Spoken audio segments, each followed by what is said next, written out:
Welcome back. If the snow in your yard has melted away, then it's the perfect opportunity to get some bulbs in the ground before more snow rolls through. Charlie and Sharon share everything you can do now to have a colorful spring. So, Charlie, we all love to see that color coming up early in the spring, but if you want that, you got to do something now. Oh yeah, and it's getting late. It is getting late. We're into November, so if you want to be planting daffodils, tulips, crocuses, hyacinths, any of those, you need to get them in the ground soon because they need about a month to 6 weeks of freeze-free ground conditions to set their roots.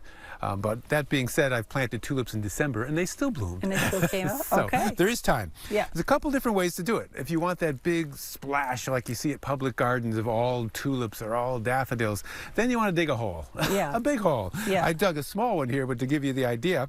And for some big bulbs like the hyacinths and the daffodils, you want to go down about 6 to 8 inches deep. Okay. If you have really heavy clay soil, you can get away with being a little shallower. If you have sandy soil, you can be a little bit deeper. Okay. But the way to get that big, stunning look is to basically just throw all your bulbs in the hole. Yeah. Or I'll just place them in the hole.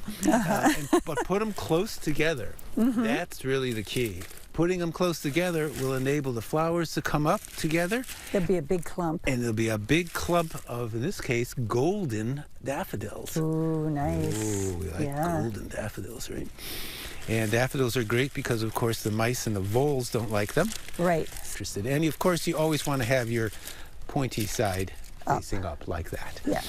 There. And once you're done with that, of course, you just want to backfill it with the same soil. Again, keeping that depth where we started, around 6 inches or so. But now some people want them a little more random. Yes, sometimes you want them random, and sometimes you just don't want to be digging big holes. Yeah. So there's another thing you can do using your drill that you might have at home, and you can get an auger. Oh, that's way easier Isn't than it using cool? that handheld thing. Yeah, and you can get different types of augers. This one's good for really big holes. I actually use this one for stakes.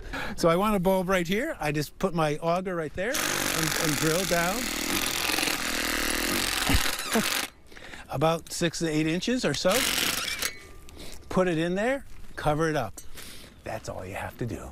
That's really handy when you got soil like we have around here in New England. Exactly. With clay soil, this makes it a lot easier. You just go from one spot to the next. It's popping in the bulbs. So after you've got the big bulbs done, you want to do the little bulbs. Okay. And with those, I like to mix them all together. So what I have over here is a mixture of early, mid, and late flowering little bulbs. Okay.